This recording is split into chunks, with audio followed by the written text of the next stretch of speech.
Okay.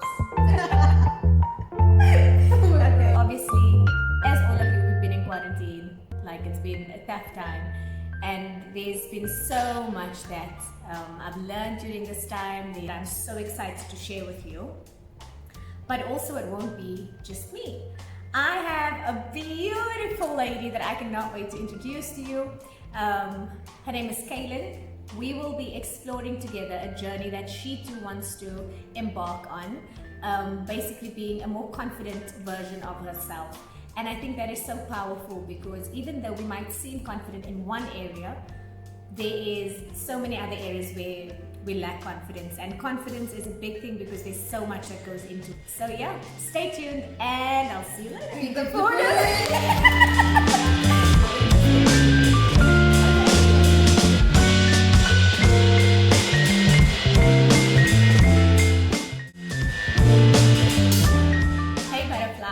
Welcome back to Journey with Benedicta.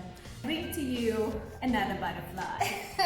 Hi. So this is Kaylin, guys. This is officially the first episode of the series called Tea Talks. So we're going to be covering confidence.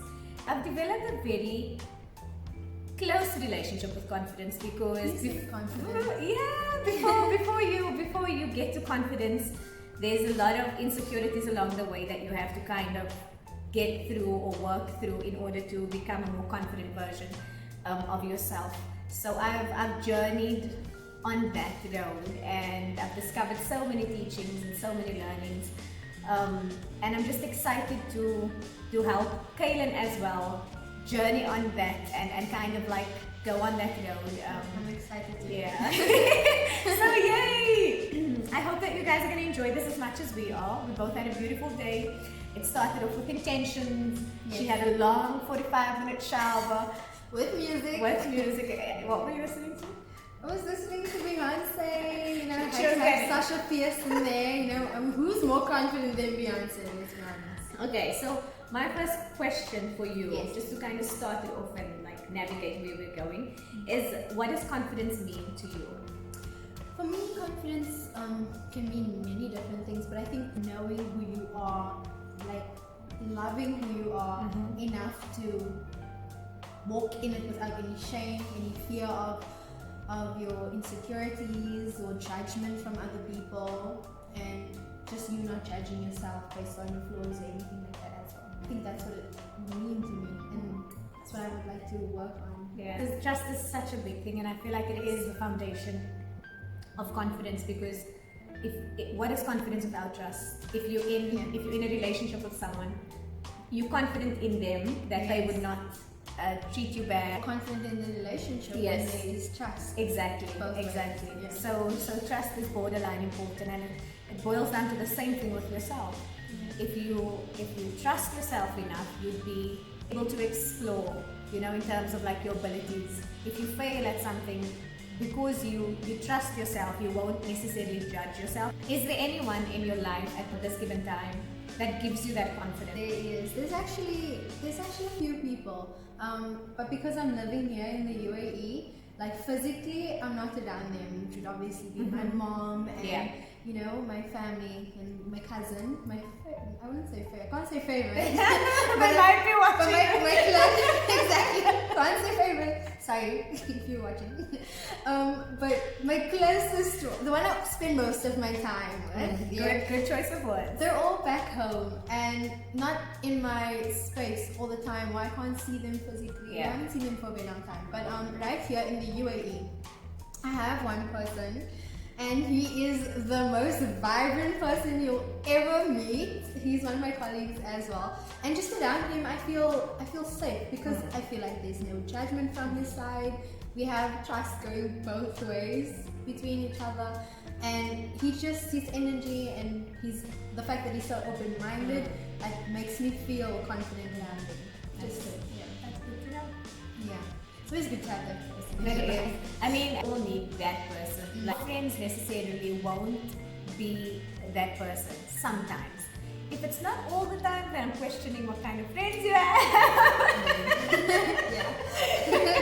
But you know, you gotta help me sometimes. I gotta lend a hand. Yeah, but I do feel that that is so. It is important to have that person because, like you said, you know, we are living in the UAE and we're so far away from home. You don't have your support system. Exactly. So it's not easy. First and foremost, it's not easy being away from home. It's wonderful. It's wonderful. Adventurous. Yes, it's amazing. It is amazing, but it is not easy when you do not have people in your corner that can support you on the journey that you're on. And one thing I think that I've learned, which is so crucial, I had a best friend. We were friends for a very, very long time. And there's a lot of things that unraveled in that trip. And in the end, like she's going through her own season and I was going through my own season at the time. And by the end of that trip, I realized that we are not on the same path anymore, right? And unfortunately, sometimes you have to depart and sometimes you have to bid farewell because there's certain people that you can carry over into the next season and vice versa, right? So it was hard for me to let go of a friendship that I had for such a long time. The big transition that I had to make, I opened my eyes as well in terms of relationships in general and seasons. But did it like break, how can I say, your confidence in like friendships or relationships in the future? No? Because the thing is, I've been on such a spiritual journey for the past 4 years, like, right? And I believe that everything happens for a reason and a season. So I fully understand that the season that you're in, I might not be, I might just be there for a day, 2 days, right? To encourage you for those 2 days. But it doesn't necessarily mean I'm going to stay in that season with you. And through this journey that I've been on now, the spiritual journey, I've learned that people are only temporary. They will only last as long as they need to, and then they'll leave. That paradigm shift in like the way you think. Because nothing is permanent. Point blank. I think COVID has taught us all of this. Yes. Oh, COVID has been a journey. I think the quarantine part of it all, and then the going back into society and having to adjust to the new norm and social distancing and those masks. First of all, those masks. It's done wonders, but it's very annoying to have to wear it. Like for me, since I started wearing the mask, I've been getting breakouts. And the mask, it's like it doesn't even. Seriously, it's. I mean, I like it sometimes because people can't see your expression. You literally have a resting bitch face there. A resting bleep face.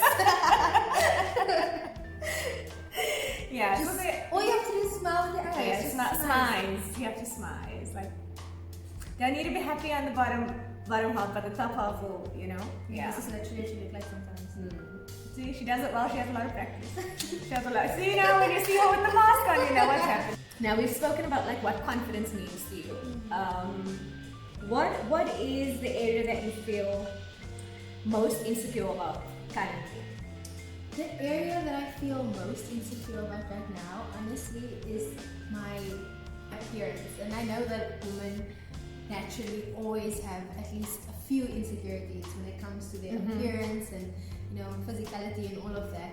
But mine is just like, my list has just gotten so long to the point where I literally scream sometimes in my head like, why am I so picky about myself right now? Like, why am I hating now when it's just the exterior and that doesn't like mean anything? I think that definitely took my confidence down, and a lot of hormone changes with me. Sorry to get too personal, but let it out, girl. Let it out. Hormone changes with me, and then my acne acting up. It all became so much. And then, well, throughout quarantine, and like you were saying, when you were in quarantine, you are literally with yourself. So, yeah, okay, I'm not going outside, so I don't have to feel super insecure. But insecurities does start within, like it starts from you, and it's what you think about yourself that makes you feel that way. So me being alone with myself throughout the entire quarantine and mirrors and windows around me all the time, highlighting everything that I didn't like about myself, it was such an emotional like roller coaster to the point where when I came out of quarantine, I was not as confident as when I came into quarantine. I like that. I like that. When you entered quarantine, there was a different confidence, and when you left quarantine or you exited quarantine, you kind of left your confidence in quarantine. Yes. That is such a nice visual. Quarantine is that rule. Quarantine is that where you have no one but yourself. And I believe that like we are our own worst critics. I know this, I'm not even gonna lie. I can criticize myself like this. I can tell you what is wrong with me. I can give you 100 excuses why I can't do something. I can give you, ask me, and I will elaborate, and I will just make the best excuses as to why I can't do something, or as to why I feel a certain way, or as to, and it's so sad that we get to that point, because it's like we so harsh on ourselves. Like we are so nice to other people. We are so kind. we are the kindest people to everybody else. But when was the last time you looked in the mirror and you actually looked in the mirror? Like you looked yourself in the mirror. Like you had an eye contest with yourself. I did that today. Actually. You did that today?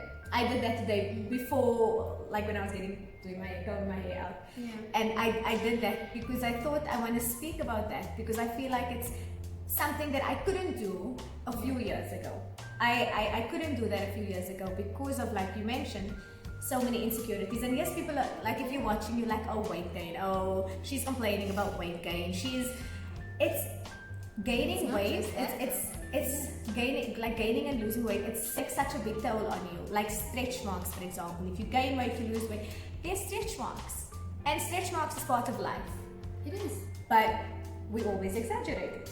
Exactly. Right? Like I personally, like 2 years ago was the first time I wore a swimsuit.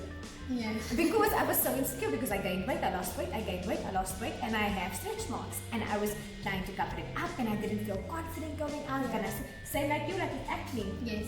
I would get acne. Now I'm getting a few pimples here, and I'm like, why does that even matter? Why is that the first thing that I'm gonna look at? Right? And this is how you feel. Exactly. Like, why is it the first thing? And as females, I feel like we've just got so much pressure. Society, like Instagram doesn't make it easier. Instagram, now we have TikTok also there, and if you're not careful enough and you look at it all the time, you could really knock your confidence down. And it will swallow you in. It will swallow you in. And during quarantine, or I think it was before quarantine, I had to take a break from social media. I had to take a break from it because I got to the point, I think it was in the beginning, I think it was just before quarantine, the beginning of quarantine, that period. I literally had to take a break from quarantine, from social media, because I was literally comparing myself, brutally comparing myself to people's feeds that I was following.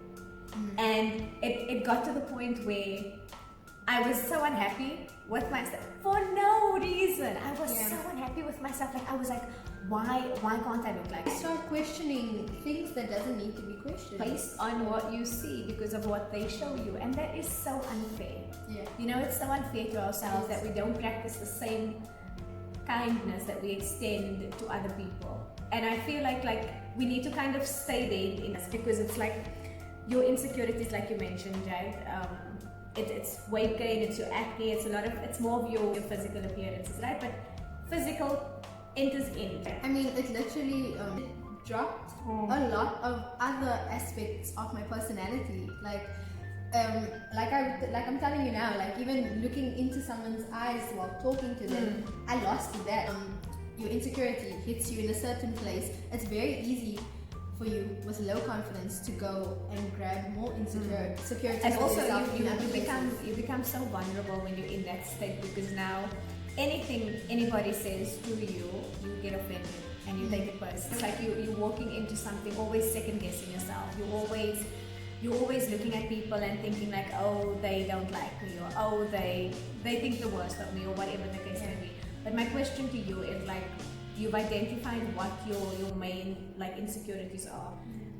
Do you know why they are your insecurities? I would say society. If they feel that way about how that lady looks, then I know for a fact they'll feel the same way about me, because I have stretch marks too. I have rolls when I sit. I have it's not. The thing is, it's so natural, and I do understand the times that we are going through now. And yes, there's a certain look that is being promoted and like all of those things. But I do feel that even though that is the majority, there is the minority of women that are slowly starting to be more confident in their own skin. And with saying that, there is a few Instagram accounts that I follow, and they promote being comfortable in your skin. And like, we were not created without hair. Hair was always a part of us. Exactly. It's not like God said, now let there be flesh and let there be hair. And okay, let me throw razor in there with some shaving cream. No, he didn't say that. Exactly. It literally is how we were created. Yes. And I think like there's a fine line between like following accounts and allowing accounts to follow you. Because you can follow somebody, but don't allow their feed to follow. Do you know what I mean? Like, don't get so attached to what you are following. And I know that it's like a slump. You can fall into a slump because it's like, especially when you have low confidence and that is all you're constantly seeing on your feed. When you fall into that slump, it's like, it's so difficult for you to get back up now because you're down there, and literally nobody can pick you up but yourself. Exactly. Nobody can get you out of that slump. It's literally gonna be you and you alone. So I feel like quarantine has forced each and everybody to deal with all of the insecurities and to deal with all of the imperfections and to look themselves in the mirror, regardless if they're going to stare, if you're going to look in your eyes or not. Eventually you will, because now it's you and you alone. There's nowhere else to go. It was a global, but I felt like that was so beautiful. Yeah. Like, just to see how the world can shut down like this. I know. Simultaneously, like, that was cool. I think that was cool. And also, like, when it comes to the whole insecurities or you having like emotional scars or baggage, anything to deal with, whether exterior or interior, like throughout quarantine, with you saying that like you just had yourself, like you also realize how dependent you were on distractions and the outside world and other people on making you happy. Like, you're pushing down all of these things that you have not worked on yet, like with yourself. You fill in the gaps, basically. You're filling the gaps and you're camouflaging the hurt, you know? You won't realize until you remove all of those distractions and people that you've put your happiness on. Like, you really get to see all the things that either still hurt you, you're insecure about, man, and all your fears. Listen, look guys, I got revelations in quarantine. Like, I got revelations in quarantine. And not only like have I spiritually become more closer to God, but I, like you're saying, like emotional scars and all of those things. Like, there were so many days that I would find myself with my thoughts alone and crying and sobbing and praying at the same time, and realizing that there's so much that I haven't healed from, that I would use dancing to cover up for. I would use, like, there were so many different ways that I used to find time to spend my time. Like, I would, like, I had a routine, like Monday nights for dance nights, Friday nights for social, like, you know, I had like a thing going on. And like, I had a routine for every day. And the thing is, like you said, when all of that is taken away, like, you literally understand that you are now naked. You're naked. There's no nothing. from Exactly. It is now the time to, you know, deal with that. And I'm sure you guys have experienced and like your own examples of like what quarantine was like for you. How would you like to feel in this area instead? Like, we'll focus on one. So we'll use acne, right? Because according to you, that's the first thing you think people see when they see you. Yes, because it's on my face. Right? Like, and that's literally the biggest insecurity, just because it's literally on my face. The first thing you see when you see me, because you look into someone's face. Unless you're a guy, or you look elsewhere. But you look at someone's face. But that's based on what you think, though. Yeah. That's based on what you think. That's what I think. Yes. Because the thing is, for me personally, when I look at someone, I look at their eyes. Yeah. Like my focus goes directly eyes. Because I just feel like eyes tell so many different stories, and eyes will tell you directly if you vibe with them or you don't vibe with them. So it's like, I that's actually my haven't really thought about that. I haven't thought what I personally look at when I first see someone. I think I'll try and take note of that from now on. Because it's like for you, your acne, like you said, it's on your face, right? So that's the first thing you see when you look in the mirror. Yes. Next time you look in the mirror, instead of looking at your acne, look at your eyes. When was the last time you actually looked in the mirror? Take time to look at yourself. Like, I have fallen so in love with myself because of dating myself, I would say. Like when you're dating someone, you go all out.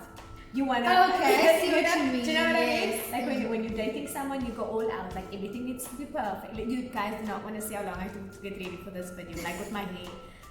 Like I'm telling you, it's still not the way I want. It's still not the way I wanted, but I just realized that this had to be done. You know what I mean? But no, honestly, it's like I started looking at myself like I'm in a relationship with me, and when you're in a relationship, you go 100 because you want it to work.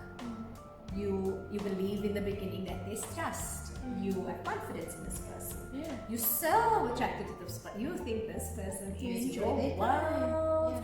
You have fun. You want to laugh. You just want to be intimate, like together. Like, and when I say intimate, I don't mean necessarily those things. I mean intimate in terms of like a connection, right? Like there's a deeper connection than just like hi, how are you? It's more you want to get to know this person. You want to get inside their head, and that's how I looked at myself.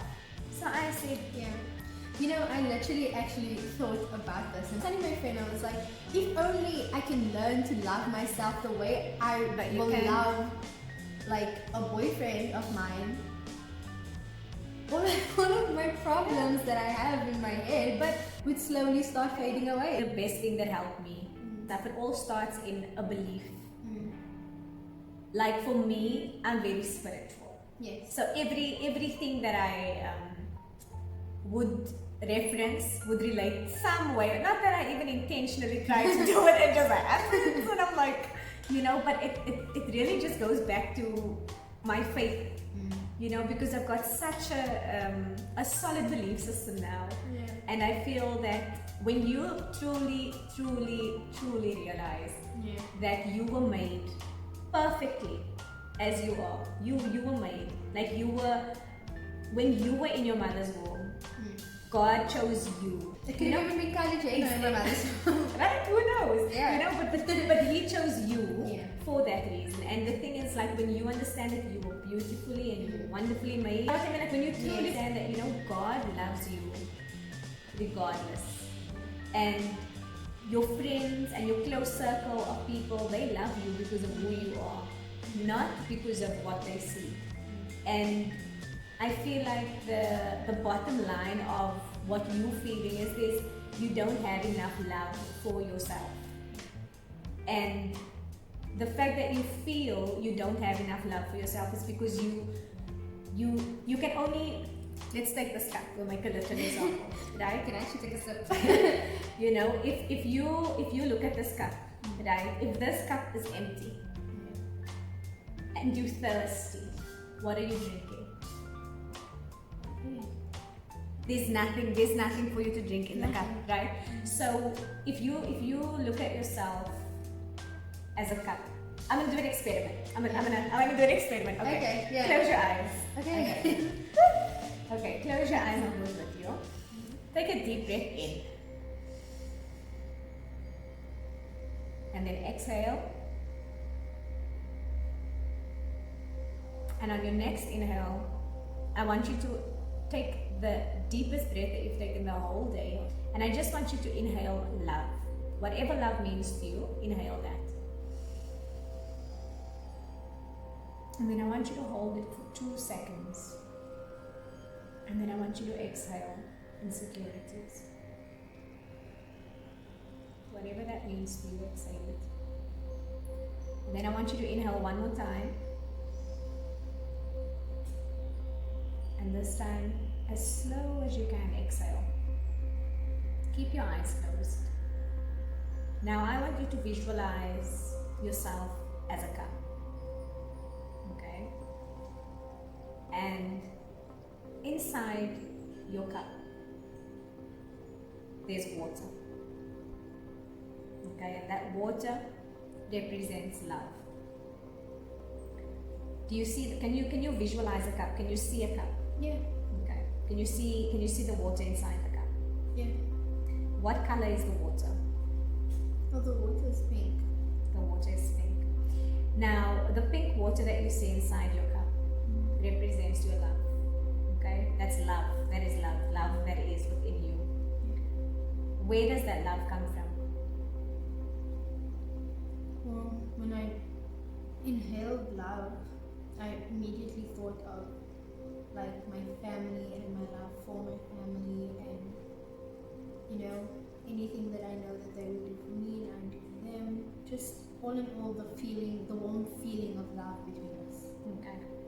And I think that that is what the water represents. Okay. So the water represents your family, the love that you feel for your family. Now, the water that's in your cup represents your family now, right? Your cup has a crack, and the water is getting less. And in the cup, there's only a drop of water left. That's the love, that's your family, right? Now, inside the cup is you, and it's only you. There's no more pink water that is inside the cup. Now, back to that feeling of love. Inhale that feeling and exhale that feeling. Now visualize again. The cup is leaking now. Okay, the water is running out. Visualize the crack in the cup and see, literally observe the water passing through the crack. And inhale that feeling. Inhale the feeling of you losing all of that love now. All of that love is leaving your cup. And hold that feeling. Visually see all of those, the water, the pink water that is leaving, and exhale that. Now, as you exhaling, that is the last little water that has just left your cup. And now you can see that your cup is empty. And there is no more pink love. There is no more pink water. How does that make you feel? Makes me feel down. It makes you feel sad. Now when you think of those emotions, feeling down, feeling sad, what do they look like in your mind as you visualize them now? The cup, these emotions are floating. These are the only things that are floating. The sadness, the feeling of down. What would you associate? What shapes, what colors would you associate with those feelings? Blue, dark, grey, black colors.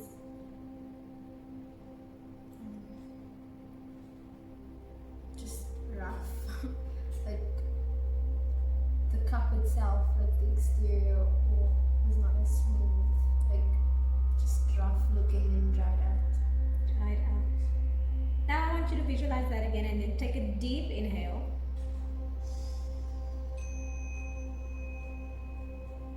And then exhale. And as you exhale, I want you to replace that sadness, that dark, that blue, that roughness. I want you to replace it with pink and all the light colors. What colors are coming to your mind now as you exhaling? Yellow, vibrant oranges. Okay, now visualize that yellow, visualize the pink, visualize the orange, and just I want you to see all of those colors in your cup right now. All of them are in your cup. And they're just there, they're floating. They're floating in your cup. They're going to work on keeping those colors in your cup. Now I want you to visualize the yellow, the orange. Another deep inhale. And just hold it.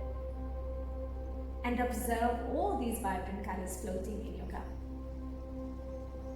And as you observe all of them floating in your cup, Exhale and open your eyes and tell me how it felt visualizing those colors in your cup.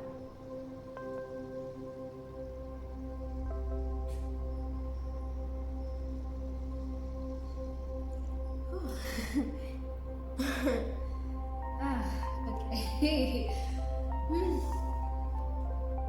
Well, it was emotional. Like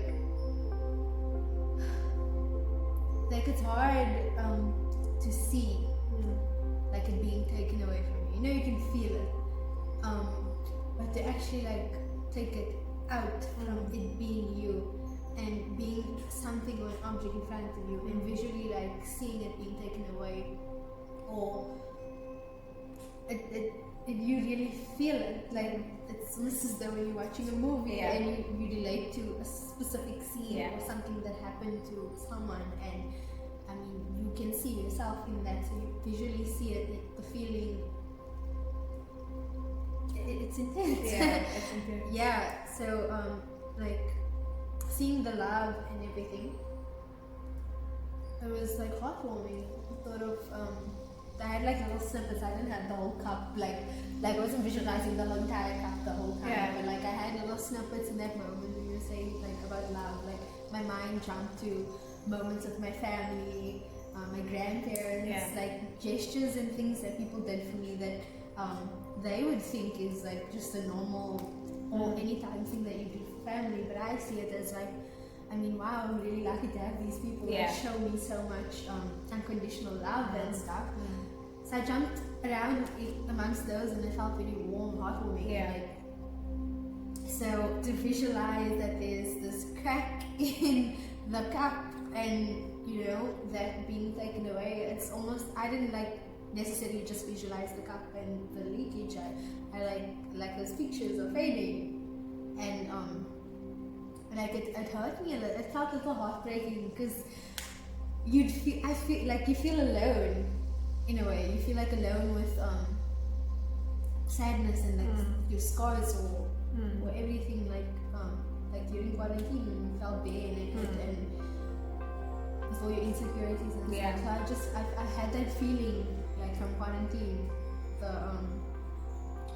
the sadness. And when that feeling was there, that feeling was there. You feel sad, but what is it? I think that what I was feeling was just this say thirst, because for like wanting it to be full, needing it to be full, wanting the water that was filled with love and visuals of my family to be me. Like water filled with my pure love for me, and like visuals of myself being happy and appreciative of myself and all the things that I do for myself. And I mean, I feel like that's what I was like longing for in that sadness. Like it just felt like I wanted it to be full. Now when you visualize the roughness, right? Like the roughness was the sadness and feeling down. How did you feel? The roughness, it wasn't, I don't think that was necessarily sadness. I don't know, for me when I saw roughness, I really thought of pain. Like, that's deep. Like, I don't know, I just... That's deep. Dig. It felt like pain when I was looking at pain to me. Like, and that's the part that made me get a little teary, like my eyes got a little teary at that moment, because I think that there's a lot of pain that I probably haven't properly dealt with. So I thought that I dealt with it, but not properly yet. And like I'm saying, the cup just to me looked dark and empty and like rough, as though if you were to touch it, you'd hurt yourself. When you saw those colors entering your cup, when you saw the yellow and you saw the orange, you know, all of those vibrant colors started filling your cup, and like that darkness started kind of like fading out. What were the emotions that you felt when you visualized those colors in your cup? I felt a little excitement because looking at this stuff made me feel so like, oh my god, like there is probably a lot more to it that has broken my confidence, that what I can see, and it made me like I'm telling you, it made me feel really down, because I was like, wow, it's gonna take a really long time to try and work through that, and try to sort through that. I don't even know what it is. So when the colors finally started coming in, I was reminding myself of of moments where I actually did invest time in myself. That's weird. I didn't imagine that when you'd ask me to fill it with love for me, or with me and thoughts of me and stuff, that I would fill it with those specific times when I invested time and energy into myself, the same way I would into any other relationship with friends or anything.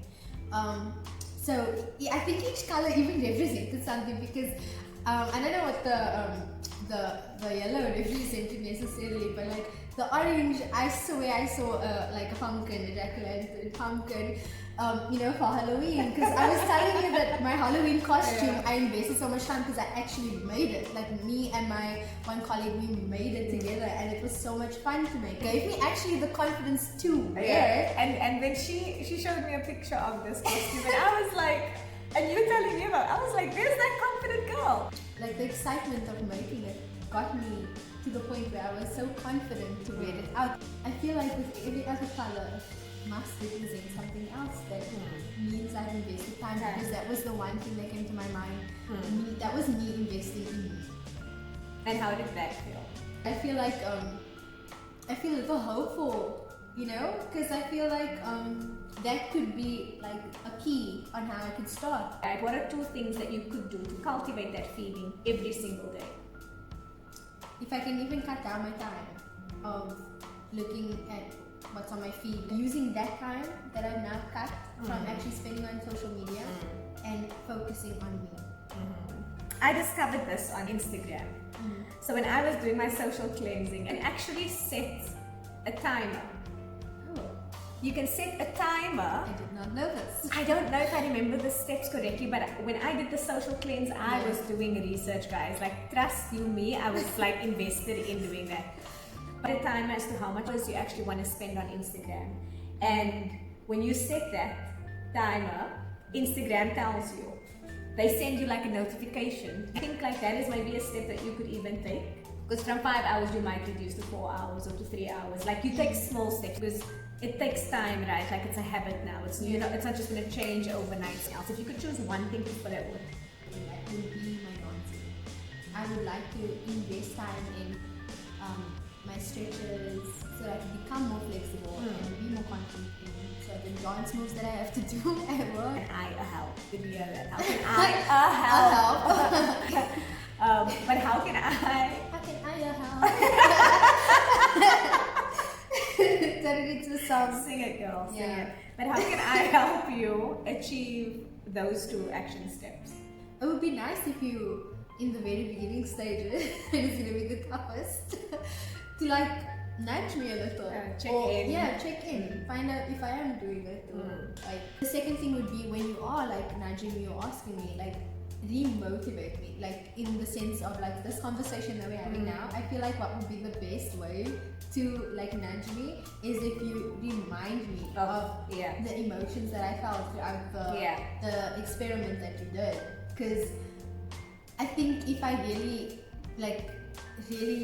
remember or take note of the feelings and what I wanted to get when you out acknowledge of it, that, acknowledge it, then it would motivate me even more than to just do it that way, because I will know what I'm going to get out of it and why I started in the first place. Exactly. Yeah. What is an aha moment you can take away from this session? Definitely the experiment. I feel like the end part, the last part of the experiment, refilling the cup with the colors that I now like realize represents a specific thing that could help me. I feel like that for me was a very aha moment. That was the moment where I felt was the most exciting. I just want to applaud you and say, no, honestly, say well done, because it takes a lot. It really, really takes a lot for anybody to acknowledge when there is a lack and where they need improvement. Because it's not easy for us to take criticism, it's not easy for us to take feedback from other people. So you are already doing such a good job just by opening yourself up to that and wanting to really channel that, and explore what you as a full immersed, confident version of yourself. You know, like just remember that you already are there. You know, there's certain things that needed to be here and there, but you are already amazing. Nothing that is going to happen after this is going to take away from what you are. It's just going to amplify every single thing. It's going to elevate you. It's going to elevate your existence and your reason and all of those things. So I will be here cheering and giving you the nudge, but always remember that it's not about your environment, it's about your environment. And I think we need to count the inventory of what is going inside, because that is ultimately so awe-inspiring when you realize, like, everything that you do, everything that you say to the next person, the way you treat the next person, it all boils down to what is within me, right? One thing that I want you to take away, and I've told you this before, but I want you to take away as well, is leaving the unknown and learning to embrace the uncomfortable. I'm gonna say it again. Leaving the unknown and learning to embrace the uncomfortable. Because in that state of being uncomfortable is truly where we will grow. So thank you for joining me, Pasfin, and Kaylin on Journey with Benedicta. We hope that you enjoyed our journey, well, more importantly, Kaylin's journey within. And I really hope that I will see you next time. Wishing you love and light. Like, share, and subscribe. Until next time. Bye!